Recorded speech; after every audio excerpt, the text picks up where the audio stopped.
I'd like to get started and call the meeting to order. As we start the meeting, I'd like to have our media people do our acknowledgement of the traditional lands, please.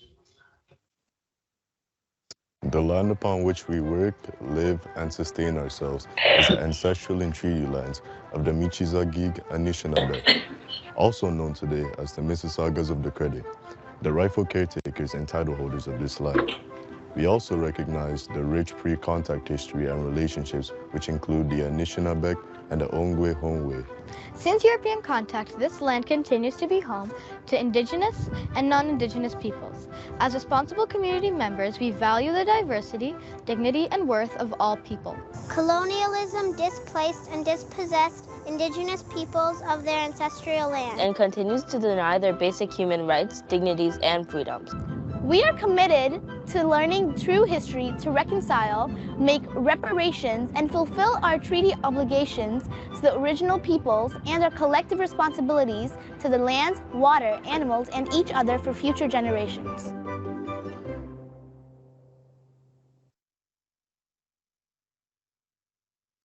Great.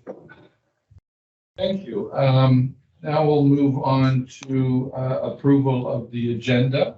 What we're going to do is item 7.2 will be removed from the agenda. So we'll be approving the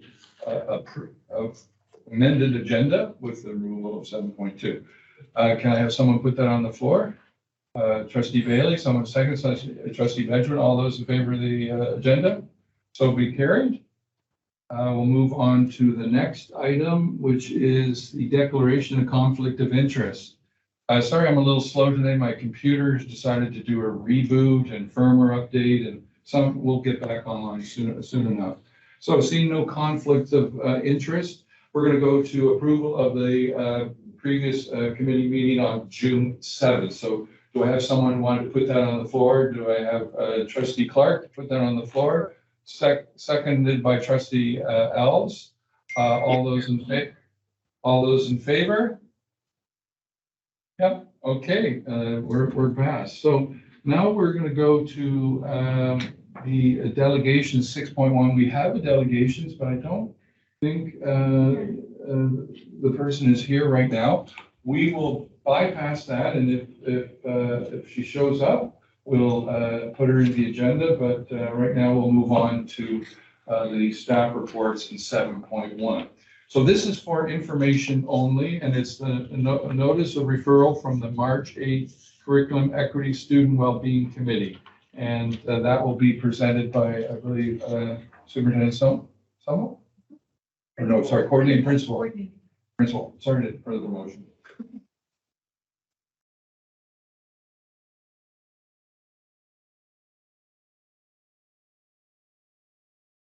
Through you, Chair. Yes. On March 8th, the Curriculum Equity and Student Wellbeing Committee had a conversation around secondary final evaluations based on the communications that were made to schools for the 22-23 school year. And Superintendent Hugh Pompey provided information on that day to address the concerns that had been raised by the committee. And the board since then shifted direction, and final evaluations were brought back for the 23-24 school year. Happy to take any questions through you, Chair, if there are any there. Okay, so before we do that, let's put this on the floor. Trustee Bailey put it forward. I'll have Trustee McDonald to second that. Okay, who would like to speak to it first? Okay, Trustee Romoli would like to speak to that. Thanks so much for coming today to talk to us about this. I can tell you I have a lot of parents who are delighted to know that exams are back this year. First of all, can you clarify what percentages of the final grade exams are allowed to be weighted for each grade? Chair. Through you, Chair. Grade 9 and 10 secondary courses can include a final exam up to 10% of their final course grade. in senior grade 11 to 12 secondary courses can include a final exam up to 20%. And through you, Chair, can you tell us what the maximum allowable percentage is for the province of Ontario set by the standards by the ministry? Through the Chair, the growing success document outlines that final examinations, including any culminating activities, can be weighed up to 30%. And through Chair, is that for all 4 grade levels in secondary for 9 through 12? Through you, Chair, this is. Okay. And through Chair, could you help me understand why we have decided as a board to set a lower threshold for our board than we are seeing has set as an expectation for other boards throughout Ontario? Through you, Chair, the final evaluations are still weighted in the Peel District School Board at 30%, which is consistent with the ministry practice. The limitation of a final written evaluation can be up to 10 and 20% for the grade 9s and 10s and 11 and 12s respectively, under the assumption that there are multiple pieces that make up the 30% final evaluations in a course. So through you, Chair, one of the concerns that we had heard from parents and community members when we were having this conversation last year was that students were leaving us after grade 12 and going on to post-secondary, and they were facing evaluations that were weighted at a much higher percentage, and that they were not feeling that they were prepared for that level of stress. Is there something that, like, has there been any sort of evidence? Is there any consideration for what we're doing to ensure that when students are leaving Peel District School Board, that they are being properly prepared for exams that may be worth 50%, 100% of their grade when they go on to post-secondary, or to whatever they may be going, whatever their pathway is, where they would be expected to perform for something that is a much higher threshold than 20%.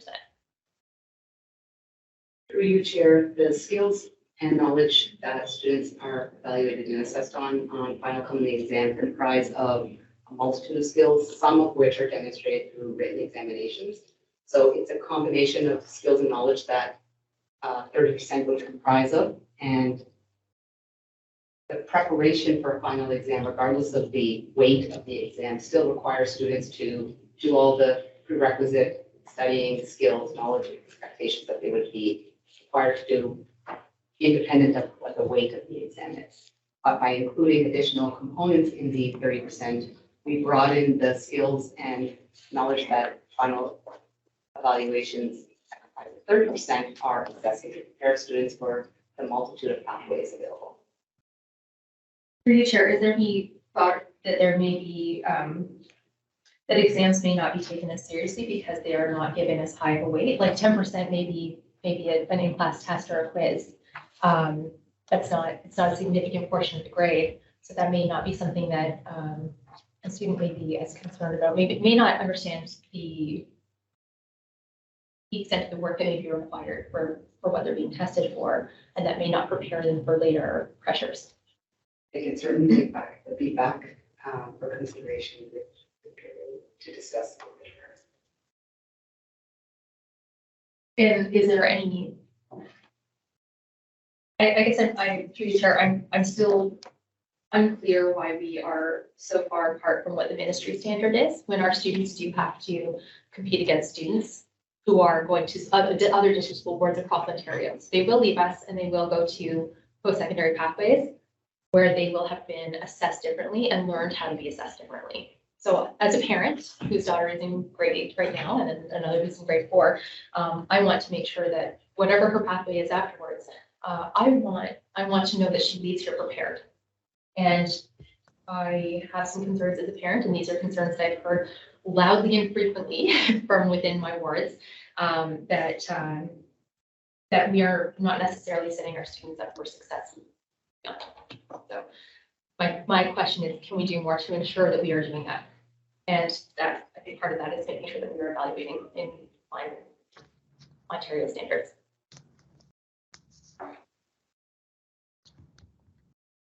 Okay, finish with the questions. Cool. Sir? I think Are you finished with your question? I think Aidan Logan has her hand up. Okay, sorry. Associate Director Logan, you'd like to? Hi there, good evening. Yep. Good evening, everyone. We'll definitely take this into advisement as coordinating principal Kakab has identified. But if you also just look very clearly in the actual documents, it kind of gives a rationale and so forth and explains things. But we will definitely take a look at that particular piece, but it does very clearly talk about the specifics for the grade 9s. That exam should be no more work than 10%. And then when we move into grade 12, 11 and 12, you'll see that change that's outlined there. But we'll definitely take that back for clarification so that we can communicate that for you as well. Through you, Chair. Yep. Thank you, Amy Logan. No, and I have read the document, and we have of course been through this earlier this year. I suppose my question continues to be why we have this separation between the standards that we are setting for our students here at Peel District School Board versus the standards that are being set for Ontario students outside of Peel District School Board. I want to ensure that we are doing everything that we can to make sure that our students leave here in Peel and are able to compete, to perform to the same standards that students from elsewhere in Ontario and outside of Ontario are going to be taught to perform for. And again, as a parent of a student who will be entering high school next year, this is a concern that I have. This is a concern that I hear frequently from other parents within my school peer group. I'm hearing it back from parents that I represent. This is something that I can't even tell you, like my communications have not stopped on this. Throughout the summer, people were still upset about this. So this is something that has been ongoing, and they are looking for more clarification, and they would like to see us fall more in line with the standards that are being set for students that that their children will be going off to school with following high school. Thank you very much. Okay, any questions here? We'll start locally in the room and then we'll go to people online, which I have 2 people online. So Trustee Benjamin, you're next. Thank you, Chair, and through the Chair. I echo what Trustee Pramodi just mentioned as a parent, and my only question, we have a lot of changes that have been brought about. How are we going to convince our parents that these changes are the best route to take, and how are you going to educate them? Because many of the parents, do not go onto the website and read all that information. There's a lot of information out there, and some of our parents cannot navigate that information. How are we going to make it easy for them to understand that these are the changes that are going to take place? So will you be having kind of parent nights where they will be definitely given some kind of proper information about the evaluation process and how they can help their kids to prepare for post-secondary education by following this route? Thank you. Great, thank you, Trustee Benjamin. Trustee Bailey, you had your hand up next. Thank you, Chair. Through you, Chair. I just want to build a little bit on what Trustee Pramodi is saying. As a parent with a child in the Peel District School Board that has gone through high school and is about to graduate, he's not had very many exams, and the max he's had is 10%. That being said, as a parent, you know how difficult it is to help your child to understand that even at 10%, it is important to learn how to study. That 10% is still important. It's not just him, but a whole cohort of students who don't feel the value of 10%, and it is not worth their time. That being said, it's only 10% this year. When you go to university next year, there are courses that it's pass fail. How are we setting up our students in a system that is pass fail, where they don't know how to prepare for an exam? I understand that you're saying, yeah, we're gonna do it and we're gonna make sure that they know how to study, but when it's not of any significant value to them, it's not worth it to them. And that's being said directly from the students that I've spoken to. Also, when we're looking at, okay, the rest of the year is 70%, There is a lot of cumulative work that they're doing, a lot of other assignments. Why is it that you have to take away from the exams also to add to that cumulative work?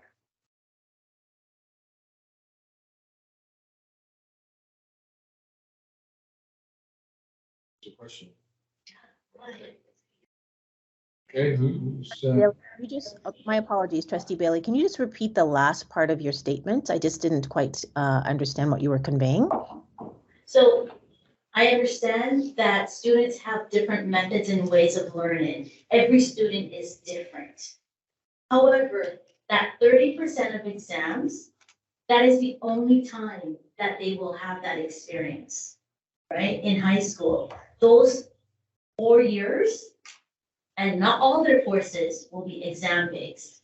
So when you're taking away that experience from them, that opportunity to do that, to learn how to do that, why are you going to do that when they have 70% of other learning other methods of learning throughout the school year? Through you, Chair. The practice of the 30%, so the practice is not out of line with the Ministry of Education's direction for growing success.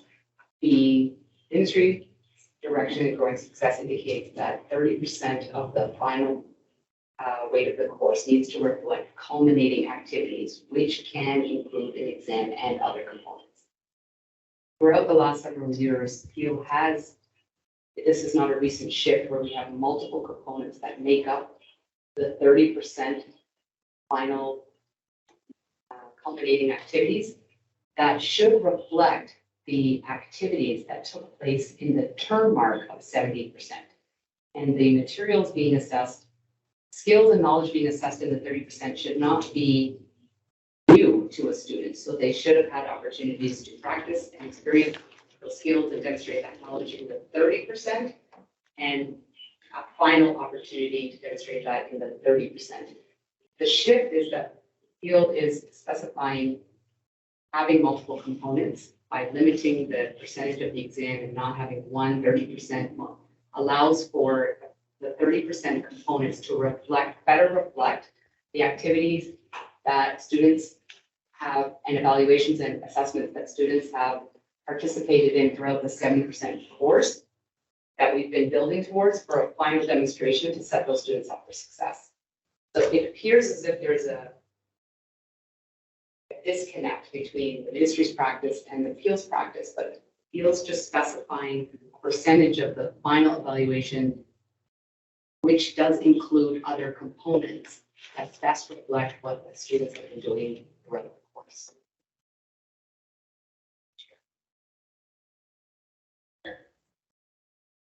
Okay, I hear what you're saying. I think Associate Director Logan would like to provide some more clarification on that, please. Thank you. Sure, and so if I could just add just to what has just been conveyed. So the students will still engage in the act of the exam. So I think what you're highlighting is that students would still need to be prepared, have an understanding about having a timed type of assessment, the types of questions. They will all have that opportunity. So that is not changing. The only difference would be the way that we're looking at the weighting, so that therefore, if a student, may need other opportunities and the other weighting will assist them, it does. And so still what you've identified in terms of being concerned about the skills, the practice, all of those things about having an experience of engaging in the process of an exam that they would need when they move on to a post-secondary experience, they still would have had to do that. The difference is just in the weighting. The experience is the same. But it isn't really, sorry to reject, but it really isn't. Because the seriousness of it is by the weighting. The more how students take it, and I'm not going to say it's not that they're incorrect or they're correct. It is reality. How they take it is what percentage of their mark is this? Is it worth it? And if you're saying grade 9, I can totally understand, okay, they're new to the system, they've never written an exam, the anxiety is there, you're slowly getting them into it. Grade 10, I'm not even sure why we're still at 10%, but then at grade 12, where they're graduating, grade 12 year, where they're moving on to whether it's a trades, where they're gonna be doing multiple exams, or university, where they're also gonna be doing multiple exams, that it's limited to 20%.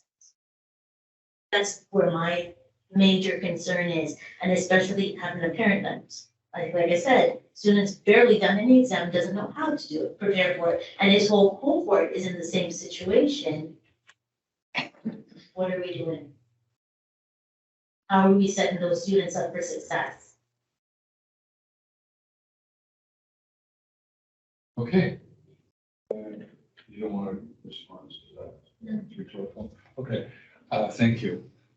So now we'll go on to people online. So we'll start with trustee Alves. Thank you. Can everyone hear me okay? Yes, we can. Thank you. Thank you, Chairman. Through you, Chairman. A couple of questions here. A question, Chair. AD Logan mentioned in her response to Trustee Bailey, if I paraphrase correctly, that the exams percentage have been lowered in some instances to allow students other options if needed. Is that correct? When we're looking at the final exam, there are different ways that students, or final evaluations, are different ways that students will demonstrate their knowledge. So that's what we're referring to, that when we're looking at what is a culminating assignment, what occurs at the end, it's not always necessarily in the form of a written examination. So that's where the discrepancy is. I hope that helps to clarify your question. Thank you. Through you, Chair. So if I'm getting this right, essentially this way, if a student fails the exam, they could still pass using the culminative assignment. Is that correct? I'm not completely understanding your question, because when we're looking at the final evaluation, it's about what we're looking at as the weighting for the overall mark. So it's 70%. And 30% is weighted for final evaluations. And there's various ways in which that final evaluation may look. So I'm not sure if you're asking about the entire course, whether or not they could fail, or if you're asking about the specific assignment. Thank you, Eddie Logan. Through you, Chair. I guess what I'm trying to say is I feel it really feels like we're lowering the bar. Where if an exam is worth 30%, that would essentially be pass or fail, assuming the student was to pick up, do well in the course and achieve all of the percentage available to them. Should that student not perform well on the exam, I think in most scenarios, they would not be successful in passing that course. Lowering the exam percentage to something like 10% really comes across to me like we're lowering the bar, especially given the considerations that my colleagues mentioned earlier. I can't think of any career where the final exam is worth less than than anything else. Really, I'm just trying to thinking of certifications, the bar exam, firefighting, whatever the exam is. They're usually pass or fail.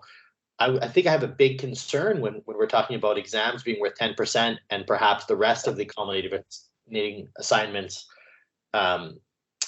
working as kind of a additional way to demonstrate that knowledge. So this is going to lead me to my next question. Can someone in the administration clarify what the policy is regarding the use of artificial intelligence, and if that is categorized under the plagiarism policy? Trustee Alves, I think that's outside this question. I'm sorry. I have to focus on what's on front of us right now, which is focused on. Thank you, Chair. So I was trying to dot a line back to curriculum. The last answer I got is that that policy doesn't govern the use of chatbots. And my biggest concern here is if we're lowering the bar for exams and placing that additional weight to a culminating assignment, if that culminative assignment is something that students can take home, I'm concerned that there might not be something that would prevent a student from using a chatbot as organic and original work, and perhaps garnering a grade percentage that might be higher than it should be. So that's kind of where I'm at here. I share real serious concern. My constituents have advocated the same concern, and I really feel like if 30% is what the province sets, 30% is what we should be striving for. Okay, thank you. Have any more questions?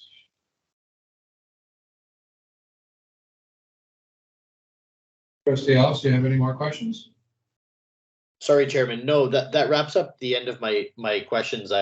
Yeah, I really hope that we'd be holding students to that 30% instead of lowering the bar.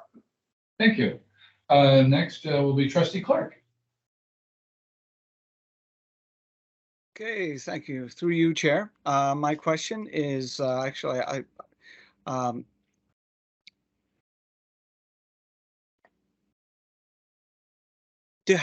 are there studies where we can prove or show evidence that reducing the percentage weight of a written exam or raising it influences how any student who's privileged enough to go to college or university, how that might affect their performance in exams if they're able to get there? Thank you. Just Associate Director Logan, can you respond to that? Yes, thank you. Sure. I don't know if there's specific research that speaks exactly to your question, but there is research that talks about when you provide multiple opportunities for students to demonstrate their knowledge, that they have greater confidence, that they are able to demonstrate that they can achieve in a number of different ways. And that helps our students to be successful in many different aspects in life. And when we engage in it in a progressive manner, as we have done through this policy, there has been evidence that shows that when you are supporting students in this manner, it does support them in terms of being able to achieve success. So specific to your question, I'm not aware, but the research does show that when you're providing students multiple opportunities to demonstrate their learning, and that you do it in a way where they're able to achieve success, that you have positive outcomes, and those positive outcomes translate into their post-secondary opportunities.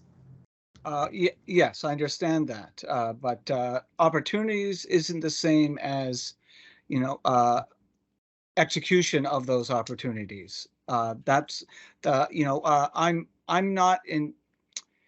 I am getting pushback from parents who are concerned about this. I myself, I am not, I understand that we're not educating students, just so they can pass exams. But the concern of parents is such that with this change, they're concerned that the reduction in the weighting of written exams could possibly affect how their children perform in exams. And I'm just wondering, are there specific things that we are able to do or that we are planning to do in order to ensure that a student who does an exam at 10 or 20% weighted understands that they need these skills? I understand that these may be questions that I should be asking teachers, but I need to be able to explain this to people and understand it myself. Okay, thank you, Chair, and thank you for this fantastic opportunity. Thank you, Trustee Clark. I'll now go to Trustee Kathy McDonald online. you muted, trustee McDonald? Sorry, yeah, thank you. So I have had no complaints about this particular issue. And I just wanted to caution. I remember when they had, one of my schools was going to a gradeless system. I did have concerns from parents about that. However, I think having 2 kids in post-secondary institutions, reputable institutions, I'm not talking about institutions where you can go online and get by degrees, basically, like top 5 universities in Canada, there has been a huge shift in grading. So I think we should caution ourselves or our language about lowering the bar. So at one of the top medical schools in this country, there have exams where they are only weighted at 10%. A lot of universities too are in the process of reimagining and redesigning how we assess people's learning, as opposed to looking at throughout the year different assignments. There also, again, have been pass-fail. There are several courses which are pass-fail at a university level, and again, reputable universities level, both at undergraduate and master degrees. So I think perhaps if you could get messaging around, the shift that's happening worldwide with regards to assessments, because we are not in a world where everything is 30% of a final exam on your mark. And I think that a lot of students, especially when you're in very competitive areas, your attitude is every grade matters. So even if your final is 10%, it's still important to the students, because you have students out there that are going to work really hard to get that 10% too. So I think it's really important to make sure we have good communication out to parents as to why we do, because in the end of it too, I heard AD Logan say that it's still 30% of a final, some assessment, but it's not always just a written exam that you sit down for the 3 hours and write it. And I think it's important for that distinction is very important. And I also think it's important, without repeating myself, to ensure that we message that to parents, because universities are also changing how they mark and assess kids. Thank you. Students, thank you. Okay, I see Associate Director Logan, you put your hand up. Do you want to respond to that? There's no real question there.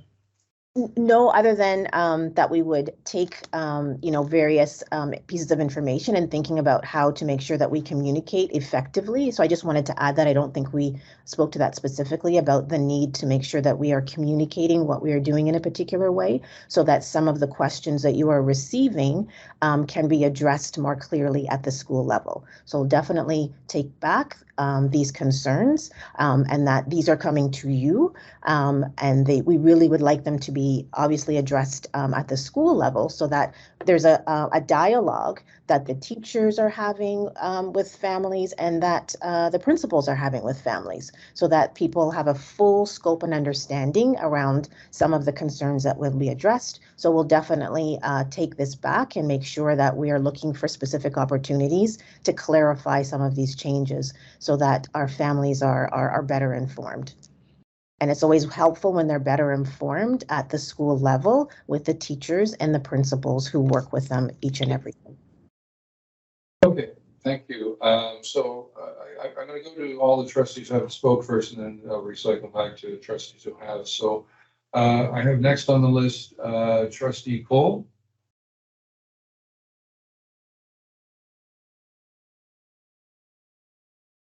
Trustee Hi, Cole. are you able to hear me okay? Yes, we can. Thank you. Excellent. Really quick question. I guess I was wondering why trustees were not involved with this decision making. And I was told that it was because historically the ministry had said that it was the administration's discretion and not a trustee's decision. So I'm wondering, isn't this something that trustees can vote on in the future and have input on? And I guess I would post that question to our Associate Director, Logan, if you don't mind. Actually, I think that question, And I don't think the associate director can answer that. I think our governance lawyer has to answer that question. Am I correct? Sorry to redirect your question, Trustee Paul. Thank you, and through you, Mr. Chair. Thank you for the question. I do think that historically and even currently, the decision is guided by the ministry requirements that are set out.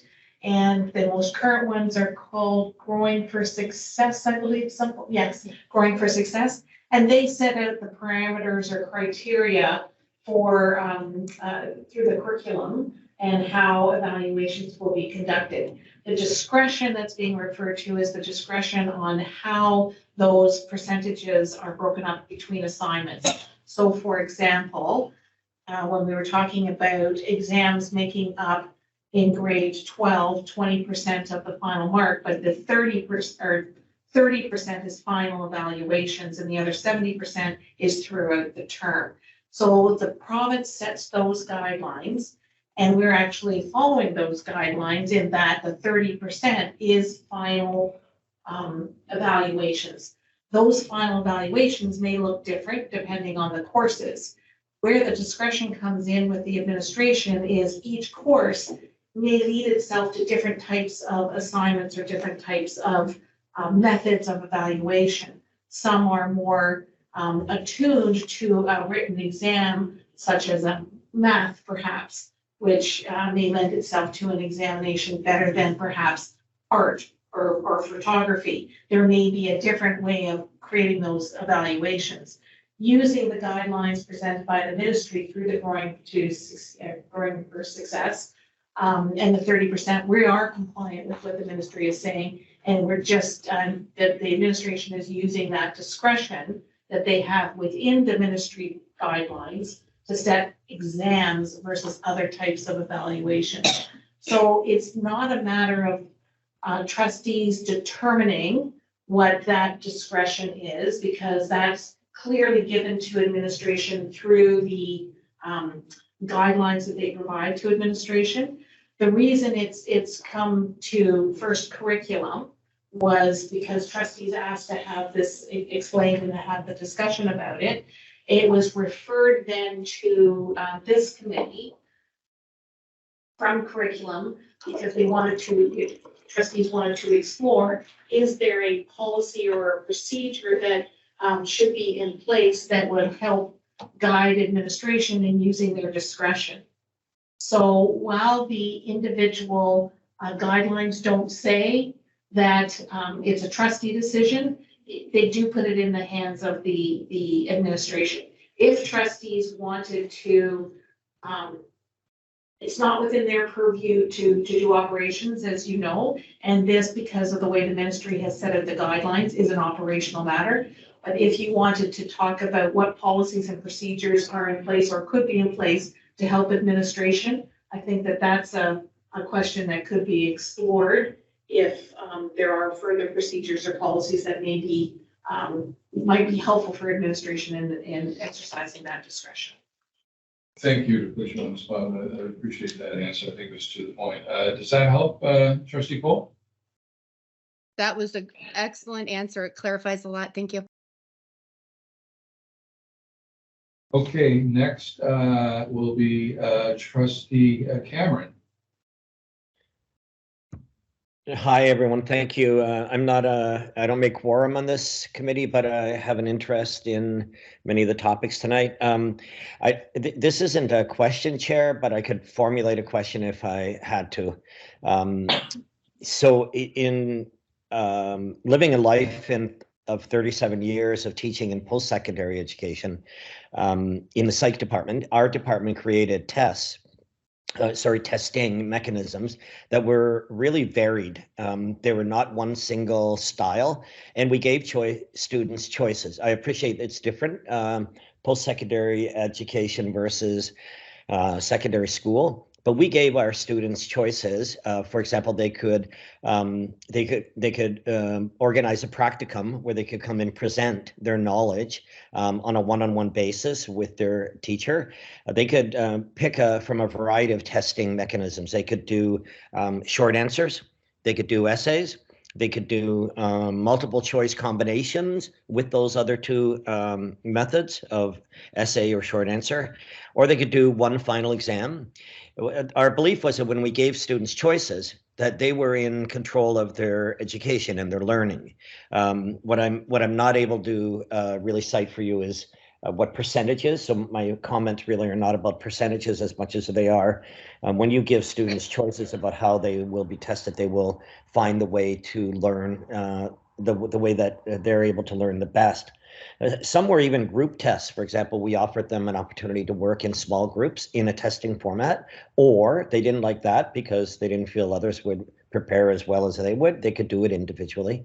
My guess is that parents have more difficulty with these percentages, as they did with gradeless school in my community that went gradeless, and parents were reacting to that. Students and teachers, not so much. And if I had to make a question out of this, it might be, could we all look at this a little differently, Chair, to see that there's more than one way to assess students' knowledge. And I like the model that I was part of at a place of real teaching and learning as well. And so I really appreciate that this is a difficult subject for everybody, but in the end, what we want is the greatest amount of learning and success for our students. So I appreciate the challenge before the committee, but thank you, Chair. Okay, thank you, Trustee Cameron. I see Associate Director Logan, you have your hand up to, I assume, reply. Yeah, no, and I just wanted to just reiterate again, when we're looking at the final evaluations, exactly what Trustee Cameron articulated are the types of things that you see happening within the context of those final evaluations, where students do have voice and choice in the way in which they have an opportunity to demonstrate their learning. And so although you may be talking about the post-secondary, so that's helpful to see that there's transference from what we are doing in our high school experience, that it is translating. And I know that Trustee K. McDonald also articulated that.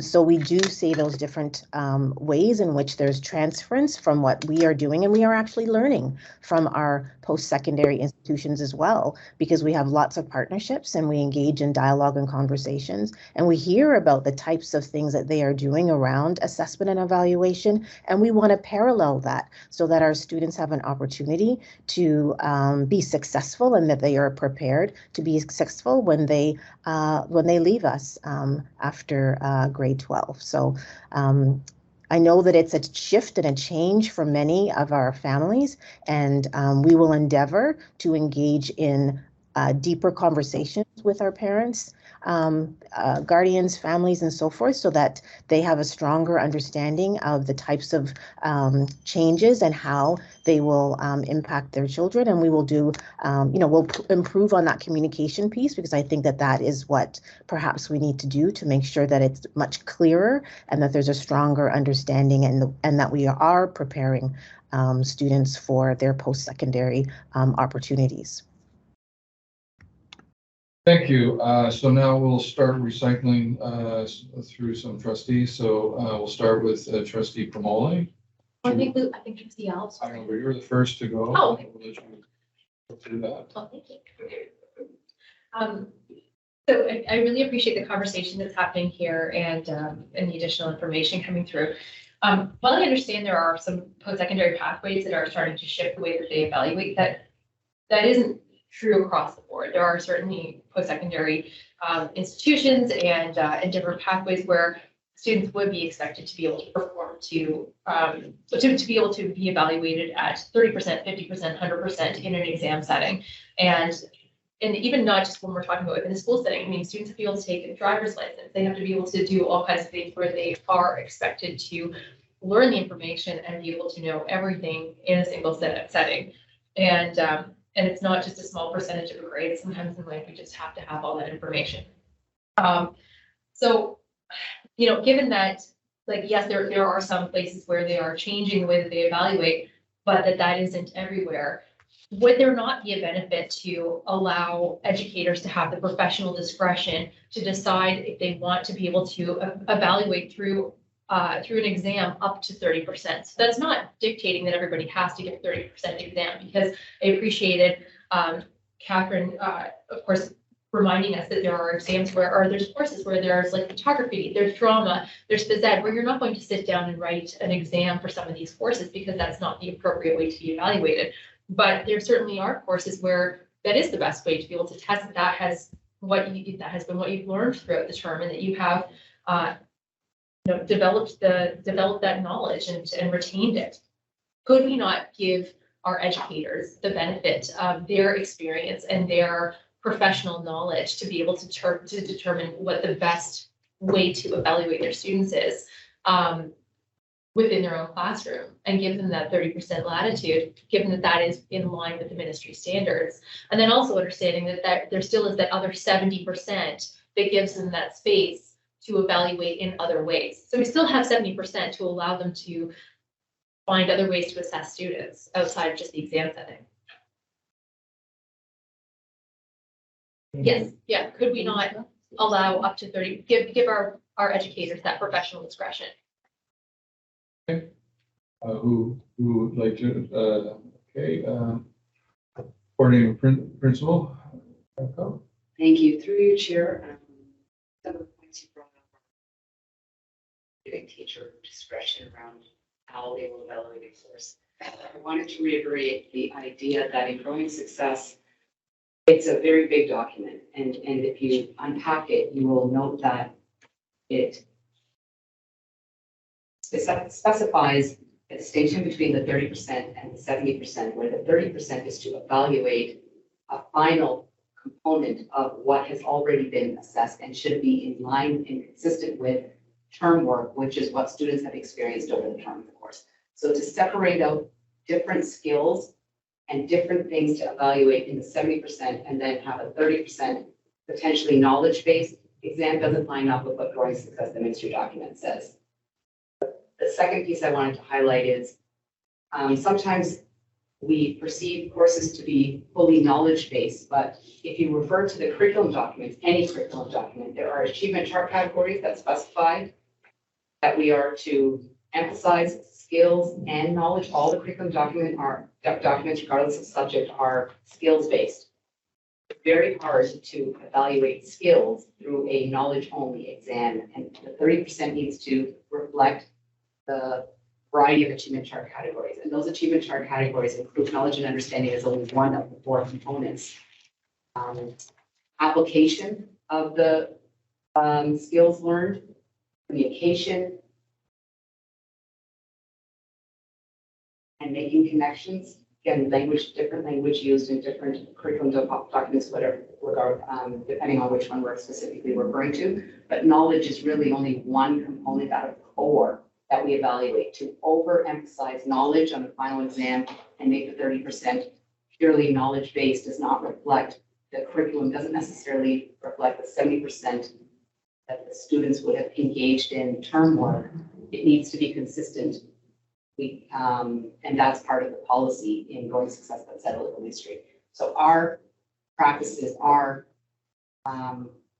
in line with what the ministry puts out when we think about providing multiple opportunities within the 30% to accurately reflect all the skills and knowledge, including application and communication, that are assessed and evaluated in this 70%.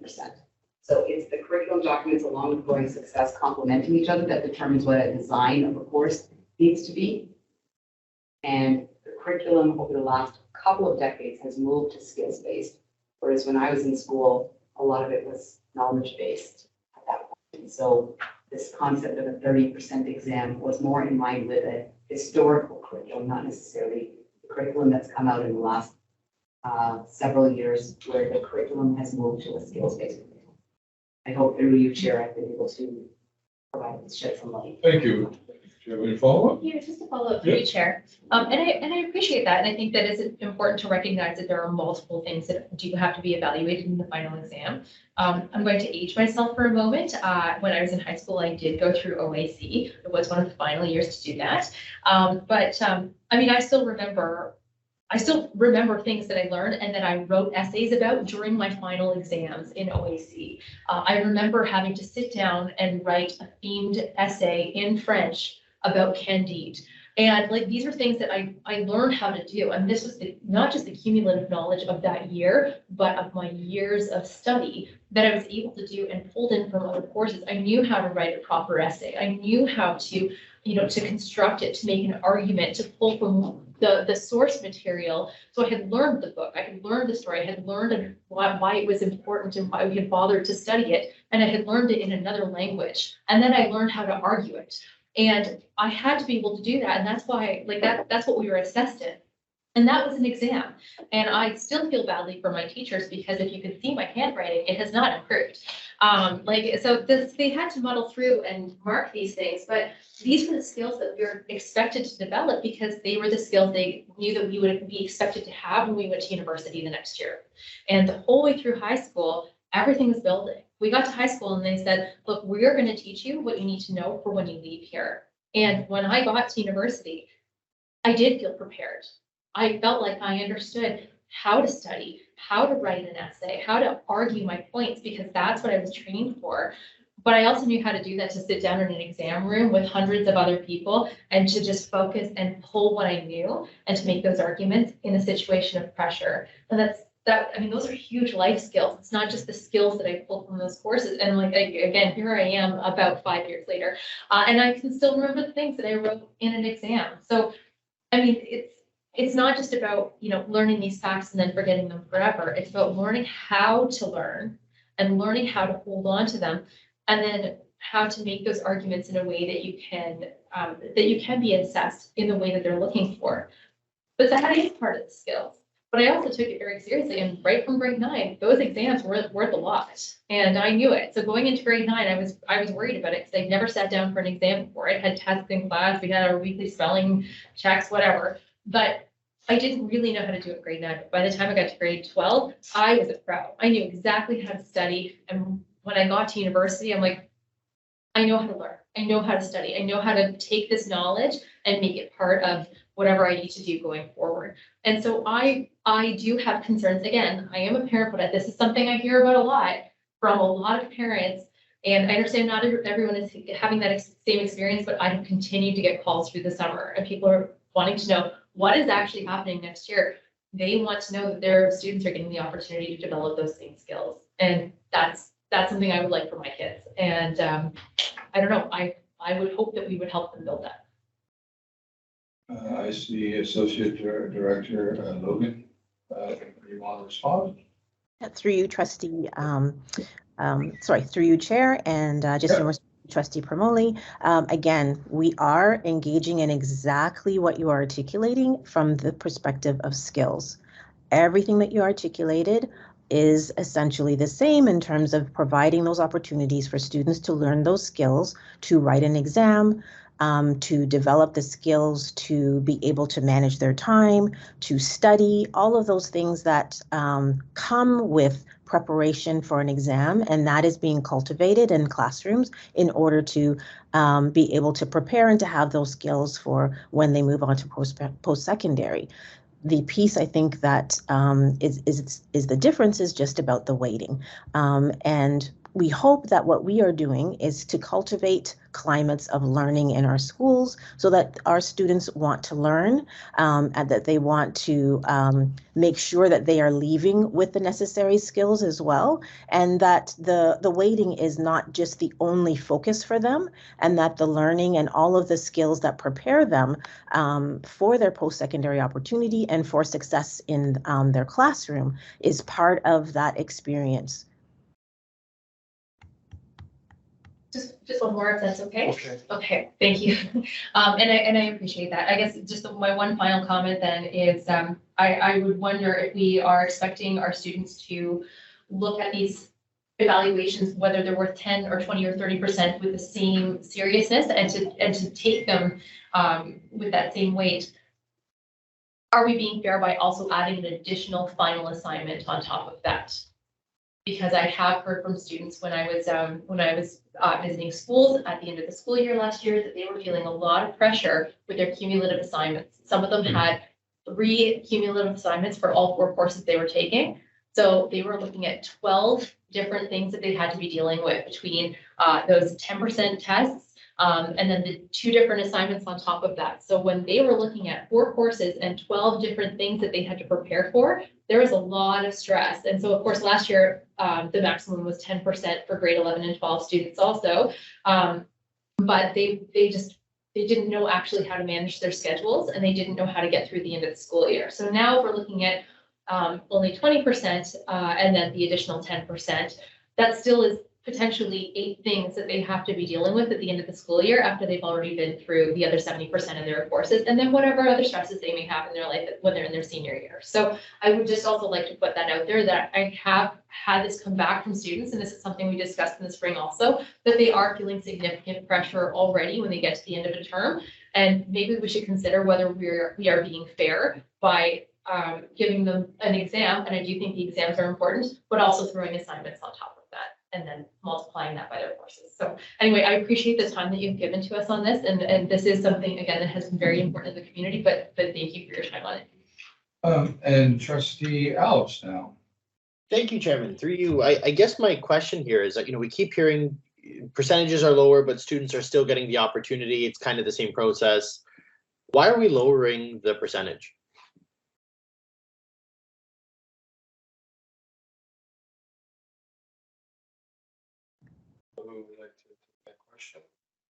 Yeah, I will jump in, and coordinating principal wants to jump in shortly after me. And I would again just say that we are looking at the wide range in which we want to be able to provide students to have an opportunity for success. We know that students learn in multiple ways, and we also want to create sort of a scaffolded opportunity for students to learn these skills.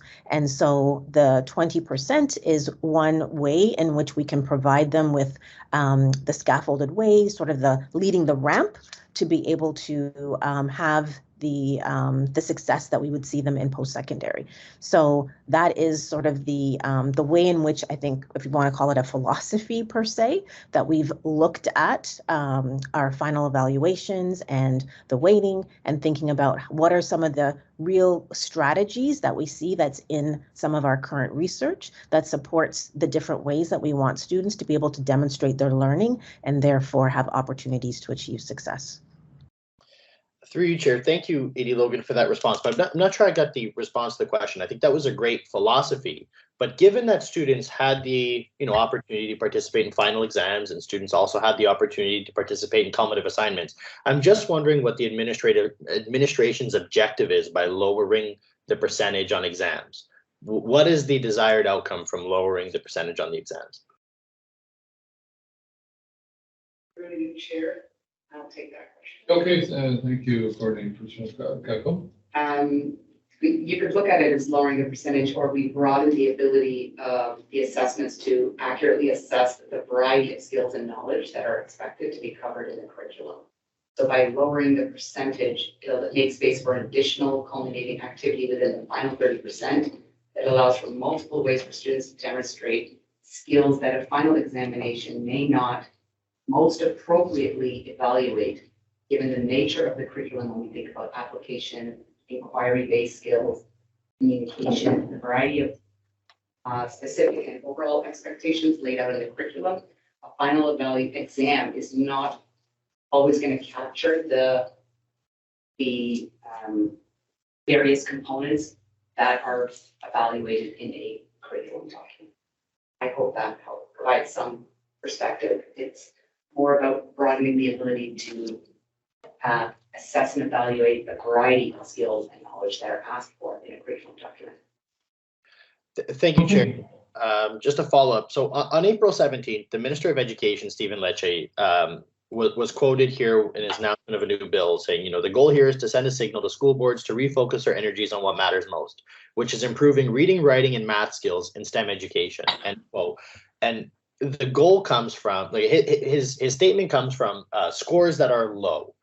I'm particularly concerned that perhaps we're seeing testing scores not meet a certain expectation, and rather than look at solutions to better prepare students in these exams, we're shifting where they can demonstrate knowledge to help bolster that number. And I'm concerned that will deliver a result that, while helps lift scores as an aggregate, might not actually speak to our core issue here. And I can't illustrate this more seriously. The feedback that I've gotten from parents is exactly this. They're worried that their students aren't performing well on an exam and now can just re-bolster in the culminating assignment and focus less on the exam. I'm worried that's why we might be inadvertently doing here, given students of yesteryear, or call it 8 years ago, would have had to pass exams at a higher rate. I'm worried that we're just kind of shifting numbers around to get to a desired outcome. That is just my concern. I'm not saying that's what we're doing here. That's my concern. No response to that? Okay. So anyone else have further questions? I suppose my last note, Chair, through you, is our Governance Council, Catherine Lockyer, mentioned a couple interesting points earlier in this conversation in response to Trustee Cole of options that the Board of Trustees could look at to help bolster staff in reviewing this policy. Would we be able to hear those again? Okay, first of all, I want to clarify, some people use policy, and it's not a board policy set by trustees. So I just want to make sure that's clear. So can we just rephrase your question so I understand what it means, because you use the word policy? Yes, sir. Thank you, Chairman. Through you, Chair. Our Governance Council responded to Trustee Cole earlier in our conversation about exams, and I believe Mrs. Catherine Lockyer had proposed some opportunities where trustees might be able to further assist staff in reviewing this proposal. Could Catherine Lockyer reiterate what that was and just perhaps clarify? I don't mean to speak for you, our Governance Council. I think she was just saying there are things that trustees can do, as we all can do, is pass motions, set policies, etc. But she never gave a concrete example of what to do. That's not in the role. But Sorry, I didn't mean to interrupt you there, Chairman. Through you, I was hoping to have them reiterated in the event that we might like to ask for a motion on the floor now. And that's what trustees do. We have the ability in meetings, and when things are brought to our table, we could do motions, and that's in our right and form to do.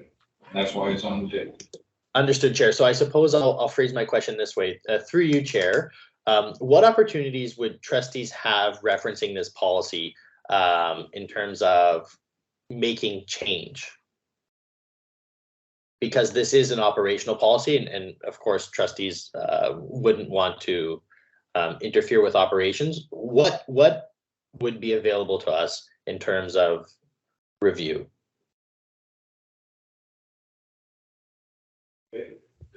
That's a more specific question, so I think our Governance Council can answer that. Yes. Thank you, and through you, Mr. Chair. I think that the opportunities are exactly what's happening now, which is the discussion that can help inform how the administration will exercise the discretion that's given to them by the ministry and the ministry's policies and direction through Growing Success. So it's not so much whether the trustees will actually have the authority to make an operational policy, because that's outside the purview of the trustees. It's more the discussion and bringing the opinions and information and perspectives that you have as trustees, and as you hear from parents, that can help inform the administration through the associate director, the coordinating principals, the superintendents, and the individual teachers when they're setting the curriculum, when they're setting the guidelines within the guidelines set out by the ministry in Growing Success. Thank you very much, Chair. That answered my question perfectly. I think in my closing comments, I just want to reiterate, strong opposition on behalf of my parents in my ward that have, shared their concern. And in my ending note that perhaps we consider a public consultation to just really get feedback from parents on this. But again, thank you to everyone who have answered questions today. Very grateful for all the information. It's been very informative. Thank you, Trustee Alice. Much appreciated. So there's no more other questions. Before we go to vote, I will just say I'm not going to add any more time to this conversation. I spoke my words and piece on this subject in the winter curriculum meeting, which I think was very clearly outlined. And anyway, do I have? Let's have this a vote for receipt of this report. All those in favor? Okay. It's so passed. So now we get to move on to 7.3 in our agenda, social media policy, which will be presented by our communications director, Tiffany. Good evening, everyone, and through you, Chair. I'm here to present recommended changes to our social media policy for approval to replace our current social media policy. It may feel like we were just here because we were. The initial policy was established and approved by you in June of 2022. However, we made a recommendation, although most policies include a recommendation for review every 3 years. With thought to the changing nature of social media, it was a recommendation that we aim for an annual review of this policy to ensure that it's meeting our needs. And so that is why I am here today. You'll have seen within our board report, we conducted environmental scans over the course of the year with comparable institutions, not just school boards, but comparable public institutions to take a look at what they were doing with their social media policies. We also met with union presidents in the spring, followed up with them into the fall to take a look at anything they were hearing through their networks that would be important for us to consider.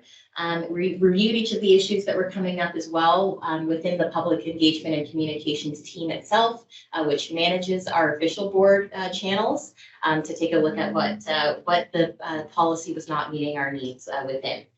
So what came up the most was actually that across a lot of the other public institutions and school boards in particular, there's been a real difficulty with community management across social media platforms. This normally would mean, I would say very particularly in June when we're posting around Pride events, a lot of hate posted underneath of our posts, and oftentimes staff, principals reaching out to us asking what we can do to remove those posts as students and either looking at them. We do have different opportunities depending on the platform. As you'll know, Twitter, for example, does not allow you to remove a post that's underneath of your post, but Facebook does. And each platform has a different approach. So we were looking at what opportunities there may be for us to keep up with that community management. So some school boards have taken the approach of removing or not allowing any comments under any post that they would put on social media.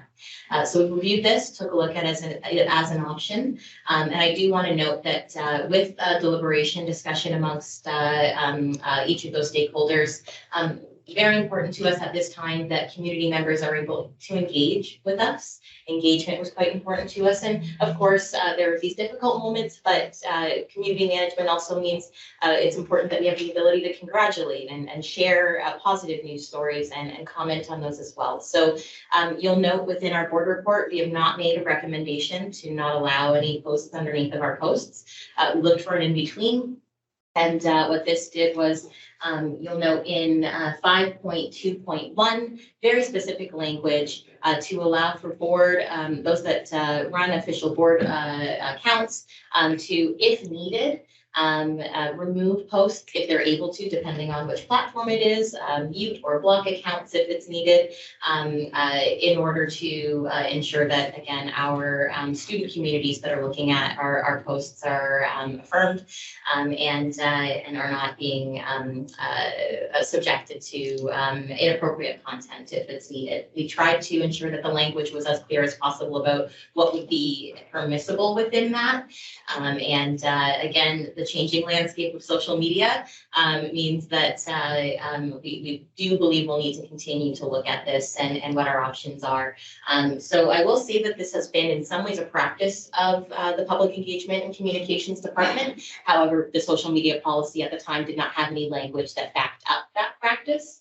So this is also meant to ensure that we're able to point back to the social media policy as to the reason that a comment may be removed if it had to be.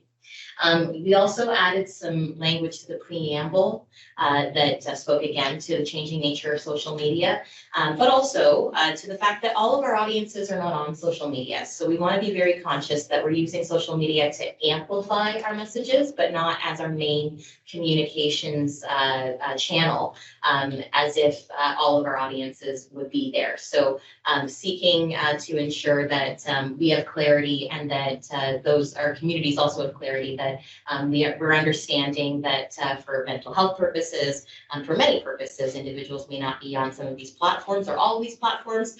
So access to our information needs to be in central locations like our board website, for example, and amplified through not necessarily using social media as that initial location for where the information would be found. So these are our recommendations at this time. We are still recommending that this would be an annual review, noting again, these changes, some of the updates as well. There were a couple of other smaller ones. Twitter's name changed to X. There are new social media platforms that have been added to the lexicon this year. So we added a couple of those as well, but noting that, again, this is going to continue to shift. And so at this time, these would be our recommendations, and through you, Chair, I am happy to answer questions. Great, thank you for that presentation. So let's put this on the floor. I think we have online that I can identify. Everyone, Trustee Clark, do you want to put that on the floor? Seconded by Trustee McDonald.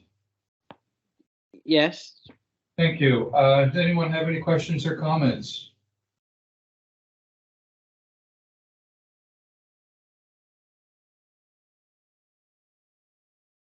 So seeing none, then we're gonna, this is a recommendation, and so we have to vote on the update of the social media policy attached in Appendix A be approved and replace the existing social media policy. All those in favor, say aye.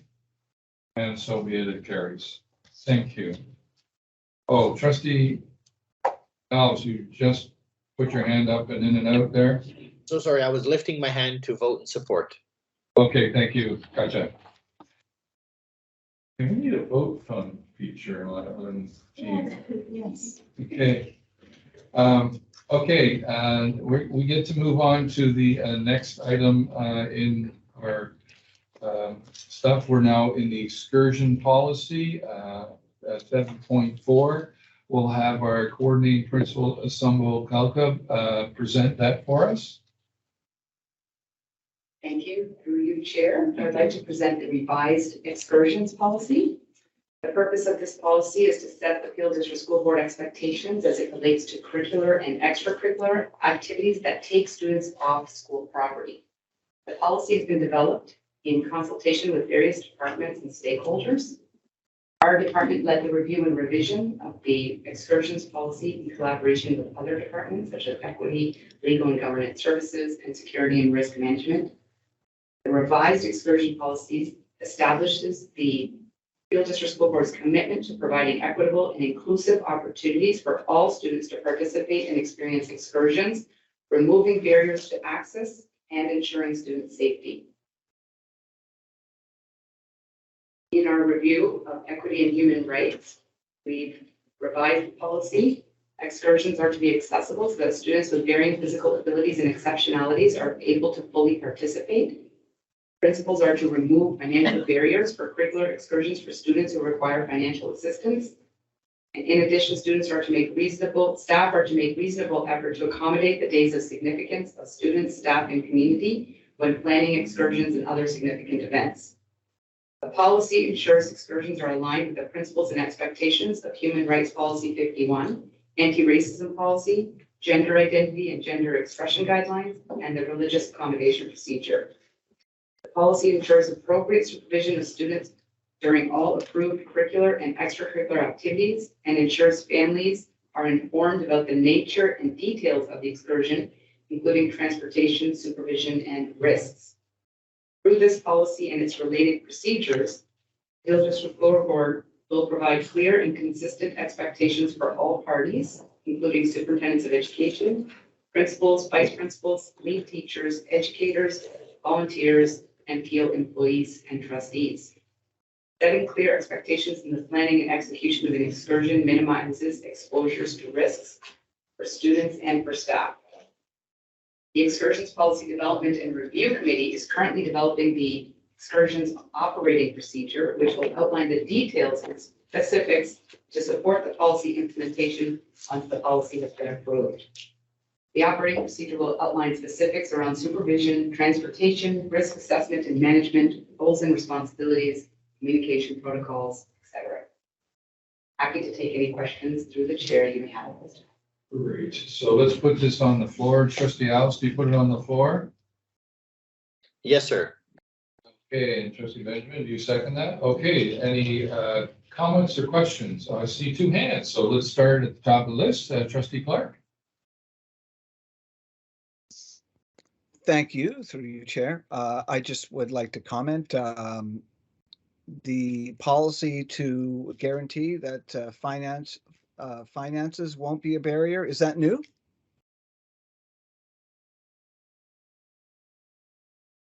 Through you, Chair, the emphasis to provide access to students through removing the financial barriers has always been there, but perhaps playing it out in the policy makes it very explicit.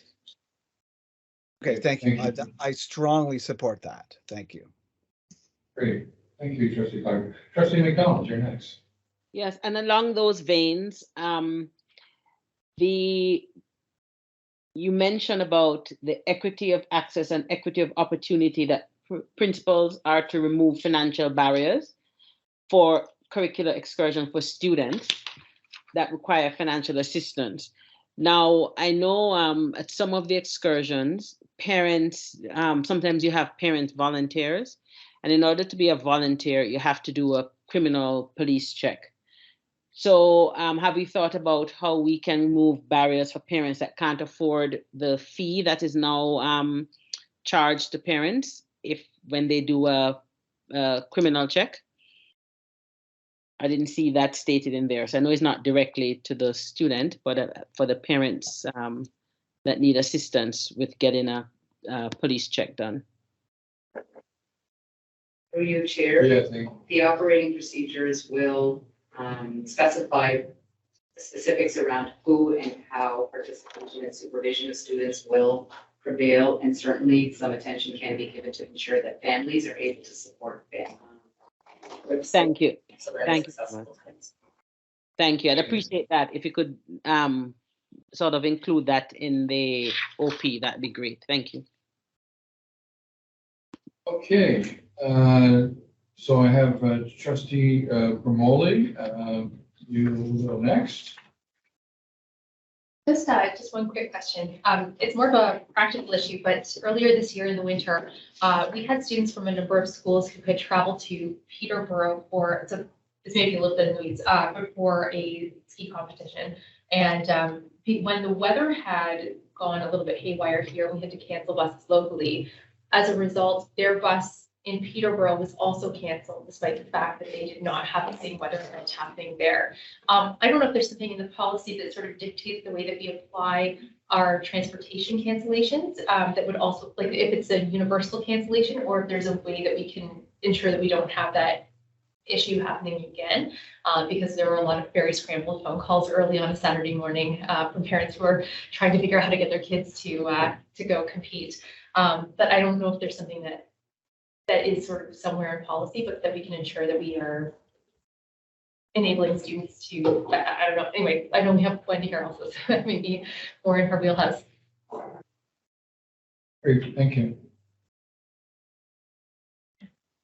So it's not a question? It's been a question just to find out, Yeah, to ensure that we don't have sort of that issue. Okay, again. so we're gonna go right to our Wendy Dawson on this one.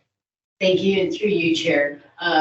Certainly we can work, we do have procedures that are already written through Student Transportation of Peel Region when it does come to inclement weather and excursions. We will start with them on this policy to ensure that they are embedded within the policy as well. Fantastic, thank you, I appreciate it.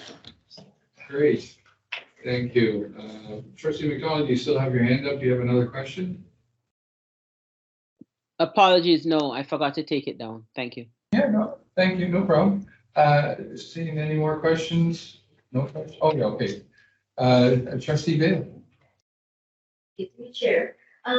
Just a clarification, when we talk about students who are unable to provide, who are unable to pay the cost of excursions, can you walk me through that step right there, please?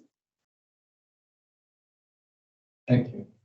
Through you, Chair, the policy states that financial obligations will not be a hindrance to a student's ability to participate. So when planning a field trip, staff need to consider how they will take the field trip, and principal needs to be prepared to support any family that cannot afford a curricular field trip. So in a situation like that, the student would have to identify that they're unable to pay for it. So putting their pride and having to say what their family situation is. You're putting that on the student, right? So they're more likely to say, I don't want to go instead. So is that been a consideration that the board has put forward? Through you, Chair, it is often the case that schools and families in their working together and relationships would have understandings around family circumstances, would need to take that into consideration when planning field trips, and how they would thoughtfully and with sensitivity provide the supports necessary for students.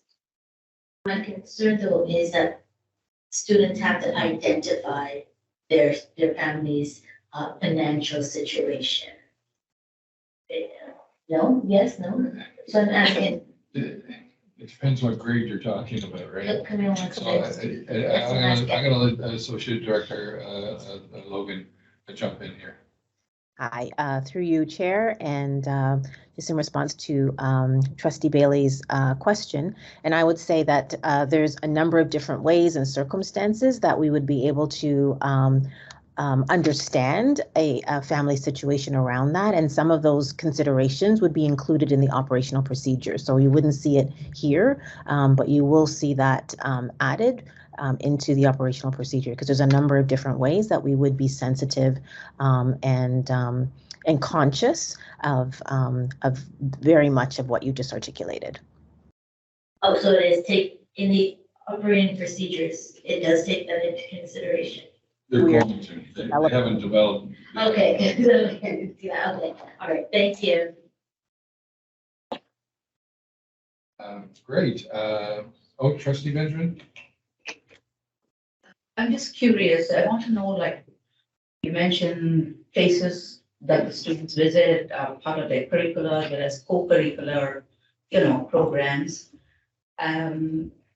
Who picks the spots to go for excursions? Because so far as I've heard, they've gone to the CN Tower, they've gone for ski trips, and I haven't heard much because I didn't have young kids. Neither did my son, who graduated 20 years ago. So I didn't know much about it. So who picks the spots? Can you give me examples of any other places that they visit? Through you, Chair.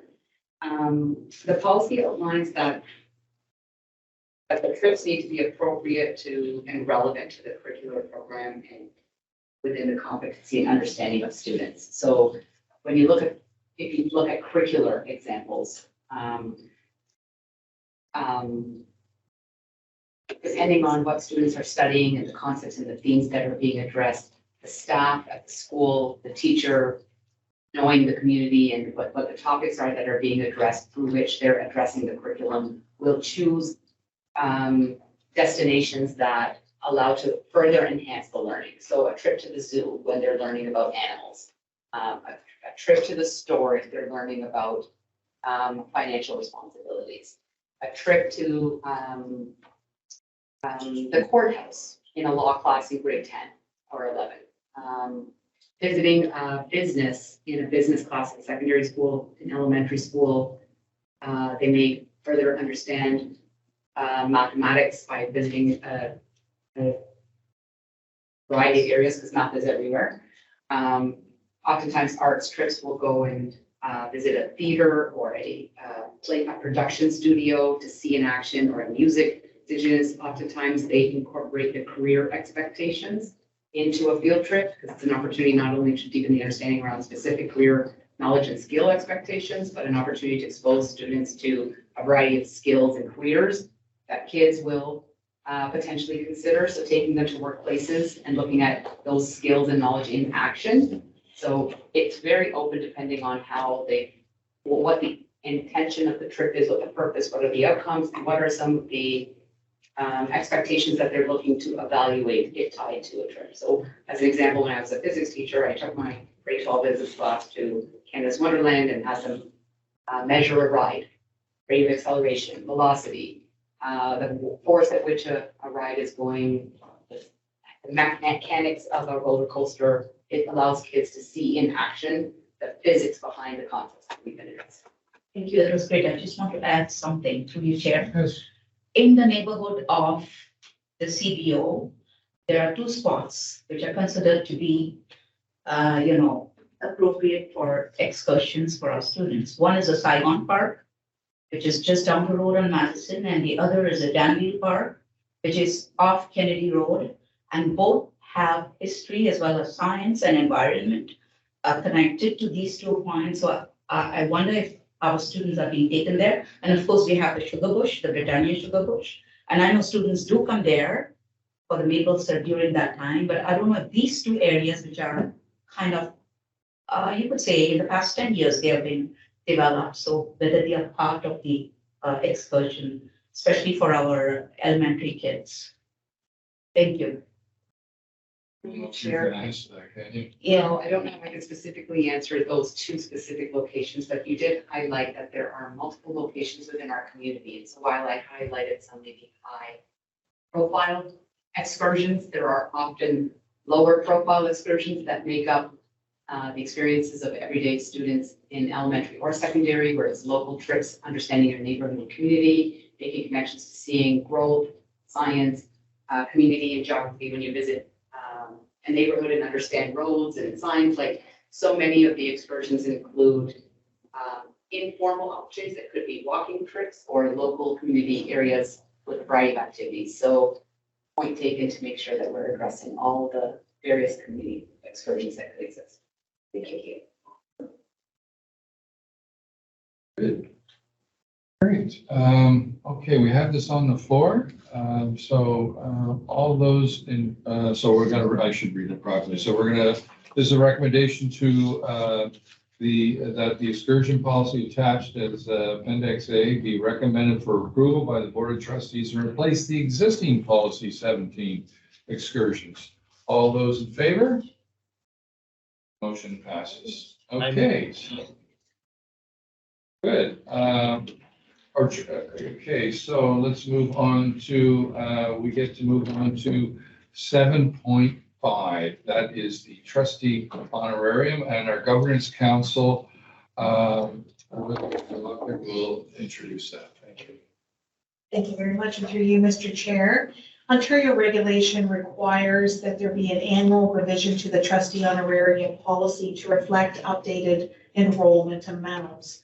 So before you is the updated policy 72 trustee honorarium, and it's been revised to reflect the honoraria for members of the Board of Trustees for the period of November 15th, 2023 to November 14th, 2024. The amount is based on a base amount together with an amount of $1.75 per regular enrolled student. So when you add the base amount times the $1.75 150,531 enrollment. And then you take that figure divided by 12 between each of the trustees, then we get a total of 27,852.44 per trustee. In addition, the chair and vice chair are recognized for having to do extra work, and they get an additional amount added to their honoraria, 5,000 for the chair and 2,500 for the vice chair. Student trustees don't factor into the total figure when we're dividing it. They have a separate honorarium that is set at $2,500 per year. So before you is the revised policy with the updated figures, and the recommendation is that the trustee honoraria policy pertaining to the year November 15, 2023 to November 14, 2024, which is attached to the report as Appendix A, be approved effective as of November 15th, and that the policy 72 trustee honoraria be repealed, the previous. Okay, I'm gonna get trustee McDonald. Do you put that on the floor? I will. Thank you. And trustee Bailey, would like to second that? Do we have any questions or comments on this one? I have a question. Yes, please, turn your mic on. Just a small question. The, is that a ministry? Yes, it is set in Ontario Regulation 35706. And the daily rate is, the average daily rate is also a ministry thing? That's correct. It is set by the ministry. The formula is set by the government. And just to give you some history, before that, when Harris came in, he just said 5,000. The calculation that we do each year through you, Mr. Chair, is based on the enrollment. That's the piece that can go up and down, and that's why we have to update it every year. So next year, same time, same place, I'll see you with the updated numbers based on the enrollment. So we do this every year. Thank you for clarifying. Thank you. Great, thank you. Trustee Clark, you have a question? Okay, just to confirm, mostly for the public's benefit, if they watch this video, it's gone down, right? Because the enrollment's gone down? That is correct. Okay, thank you.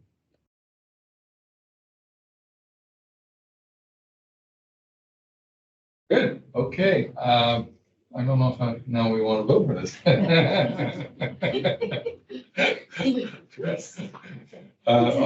on the committee, so I don't have to.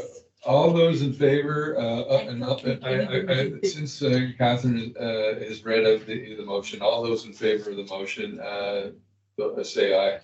Aye. Aye. Okay, so be passed. Thank you. So now we're going to move on to 7.6, and this is on video surveillance, security cameras in schools, and this will be presented by Controlled Corporate Support Services, Wendy Dobson. Thank you and good evening. Through you, Chair, I'm presenting the updated Policy 71 video surveillance and report to ensure that it reflects the current safety practices for the well-being of both students and staff. The purpose of this report is to introduce a policy designed to enhance the safety of students and staff. While there was an existing policy in place that was Policy 71 on video surveillance, it has been revised to include additional language related to the Municipal Freedom of Information and Protection of Privacy Act, better known as MFIPA. This encompasses aspects like notice, access, use, disclosure, retention, security, and disposal of records containing personal information.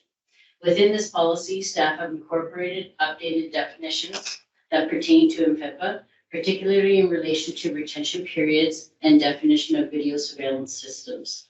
Furthermore, staff have adjusted the roles and responsibilities to align with privacy considerations and the responsibilities of staff in context of video surveillance program. This concludes the summary of the report, and I'm happy to address any questions you may have at this time. Okay, so let's put it on the floor. So Trustee Bailey, would you like to put that on the floor? Trustee Benjamin? So any questions? I see Trustee Catherine McDonald has a question. Yes, thank you. Through you, Chair. So under action required, I'm not sure if my question is related to the operating procedure, because I was wondering if it would be possible that what the Peel District School Board currently, I don't know if it's operating, the process they have, or if you can look at going forward, if they could amend their operating procedure or consider how and who they release footage that is captured, and especially relating to the discipline committee, because there are many times that the discipline committee is presented with evidence or a report that would suggest that the principal has seen a video or the video is submitted as evidence. And I'd like to explore that in cases where video evidence is brought before the discipline committee, that the discipline committee has the opportunity to view the surveillance videos if they so desire. Yeah, thank you. I'm going to direct that to our governance counselor. Thank you very much for the question, and through you, Mr. Chair. That is a very good question, and I was literally speaking with the lawyers today about creating an operating procedure particular to the discipline committee around surveillance cameras. There are two different aspects around the discipline for the most part. Trustee McDonald, one of them is the security cameras that are in the buildings, and the second is the video that we sometimes obtain from students or other people around the incident. So we're going to be addressing both of those things in an operating procedure going forward. So stay tuned, that will be coming to the discipline committee. Okay, perfect. Thank you very much. I appreciate it. Thank you for the question. Any other questions here? Being none, since on the floor, we're going to look at where is it here? We're going to have the recommendation that the video surveillance security cameras in schools sites policy 71 was, is that the recommendation? Yeah. That it formally be recommended be approved by the trustees as outlined in Appendix 1. All those in favor? So be it passed. Aye. Aye. Thank you. Thank you. We'll move on to 7.7. This is the last report. This is for information only, and it's going to be presented by our policy analyst, Lashana. Good evening, and through you, Chair. Tonight, I'm presenting the annual report for the Policy Management Program. This report outlines the activities and accomplishments of the Policy Management Program for the 2022-2023 school year. In response to the ministry review, the Peel District School Board has been actively creating the conditions necessary for effective, transparent, and respectful governance through the review and development of policies, procedures, practices, and annual. Establishing good governance over the last school year, Legal and Governance Services led the design and implementation of the Policy Management Program. The goal of this program is to develop and implement a framework for a systemic approach to policy and procedure development to ensure that all board policies and procedures are compliant with the relevant legislation, that they align to the vision, goals, and priorities of the PDSB, that they're informed by the voices and experiences of the Peel community, and that they reflect and demonstrate our commitment to equity, inclusion, human rights, anti-oppression, anti-colonialism, anti-racism, and accessibility. Throughout the last year, the Board of Trustees approved 10 new policies, 11 updated policies, as well as repealed 4 board policies. In addition, internally, Directors' Council approved a total of 21 operating procedures in support of the work of curriculum instruction and assessment, the Director's Office, Human Resources, Partnerships and Equity, Legal and Governance Services, Safe and Caring Schools, and the Special Education, Social Emotional Learning and Wellbeing Department.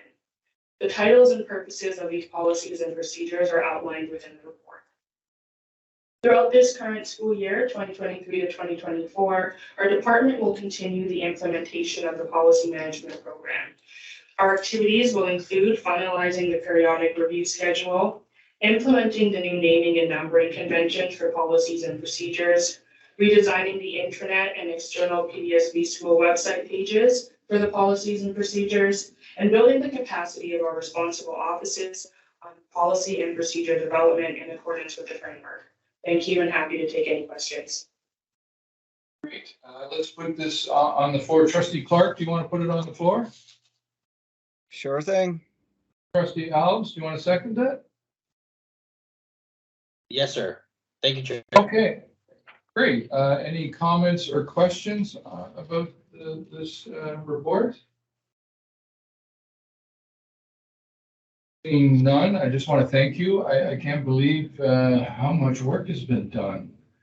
I've never seen, I can't believe it, in my years. Lots of great work, and you know, this is a great committee that we're doing, bringing policies and reviewing what can be done to improve things for our board. So that being said, we're going to just have a vote on receipt of this report.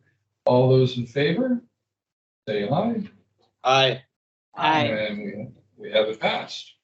So great, thank you. So we're now going to move on to the next item, 8.1 in communications, memo from Superintendent Hoppy regarding the days of significance and scheduling of external examinations. So who's going to be presenting, or is anyone presenting that, or we're just presented it? It was. It's just informational. Sorry. Thank you, through you, Mr. Chair. This was a response to a question at the last meeting about exams being scheduled by third parties, and perhaps they would be scheduled on a day of significance that Peel recognizes. And the memo from Superintendent Hoppy is setting out that those third party exams are outside of our control and may be scheduled on a day of significance. Thank you. Thank you. I appreciate that. Anyone have any comment, or do I have to receive this? Yeah. Yes, I do. Okay, so let's put this on the floor. So I'll do that with Trustee Alves. Do you want to put this on the floor? Yes, sir. And thank you. And Trustee McDonald, I'll have you second that if that's okay. Yes, that's great. Perfect. Thank you. All those in favor of receipt of this communication? Aye. Thank you. Aye. Thank you. Perfect. Then we go into trustees' motions for consideration. We have 9.1, motion from Trustee Carla Bailey regarding student transportation.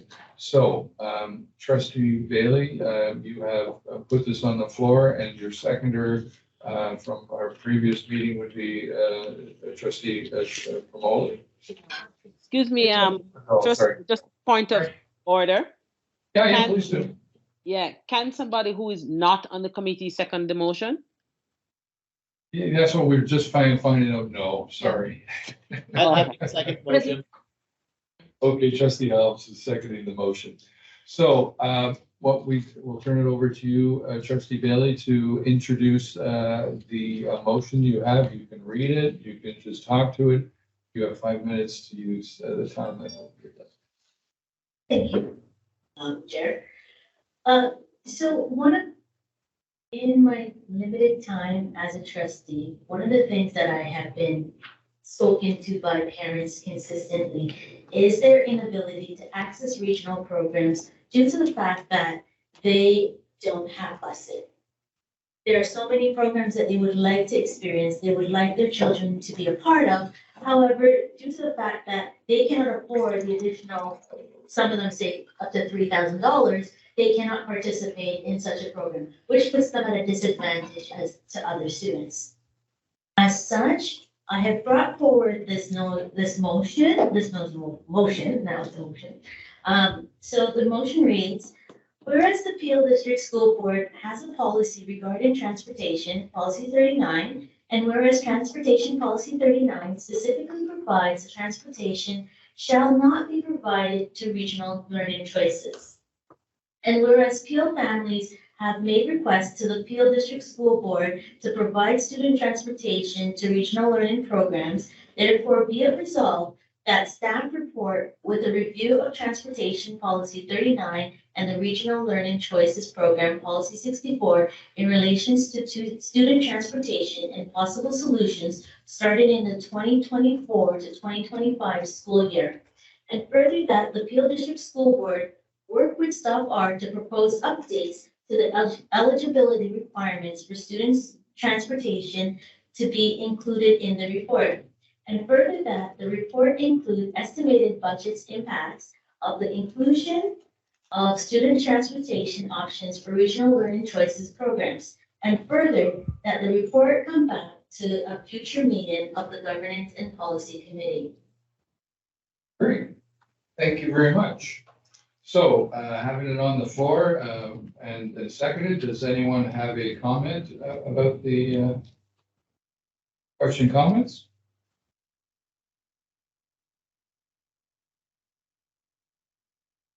Seeing none, all those in favor of the motion as read by Trustee Bailey, say aye. Aye.